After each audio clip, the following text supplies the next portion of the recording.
है उमरखेड़ से 12 किलोमीटर अंतर पर आने वाला एक गांव। इस गांव में शमशान भूमि के लिए जिला वार्षिक योजना अंतर्गत एक रोड किया जा रहा था। शमशान भूमि तरफ जाने वाला रोड ऐसा कहा जाता है, योजना के ऊपर ऐसा उल्लेखित किया गया है। लेकिन ये रोड गायब है। ये रोड कैसे गायब हुआ, क्यों गायब हुआ, ये हमें नहीं पता। इस गांव के लोगों का कहना ऐसा है की हे रोड चोरीला गेला। गावाच्या लोकांचं म्हणणं असं आहे मराठीमध्ये की हे रोड चोरीला गेलं आणि हे रोड केव्हा होणार आम्हाला माहीत नाही। इथं तुम्हाला कोणाला विचारायचं असेल तर तुम्ही हे आमच्या ग्रामसेवकाला। भैया ये रोड कहाँ पर गया? शमशान भूमि के लिए जो रोड बना था वो कहाँ पर गया भैया रोड? वो सरपंच को मालूम, वो ग्राम सेवक को मालूम। दादा आपलं नाव काय और आपला गाव कोणता? हो का? हा, माधव तुकाराम शिराळे, राहणार धानोरा।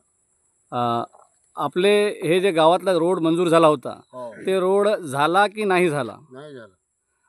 आणि या रोडचे काम कोणत्या ठेकेदाराने घेतले व कोण काम केलं आपल्याला काय माहिती आहे का याच्याविषयी? मला ठेकेदाराचं नाव माहित नाही। ठीक आहे काका, आपल्या गावात जिल्हा वार्षिक योजना अंतर्गत 10 लाख रुपयाचा रोड मंजूर झाला होता। हो शमशान भूमीकडे जाणारा रस्ता। हो आता आपल्या गावात आम्ही येऊन पाहिलं, शमशान भूमीकडे जाणारा रस्ता तुमच्या पाठीमागे शमशान भूमी दिसायली हो आणि या गावातून रस्ता यायला। हो या रस्ता तर दिसण्या गेला, या रस्त्याची जागा नावावर पैसे उचलून खाल्ले। हो याचं तुमचं म्हणणं काय आहे याच्यात?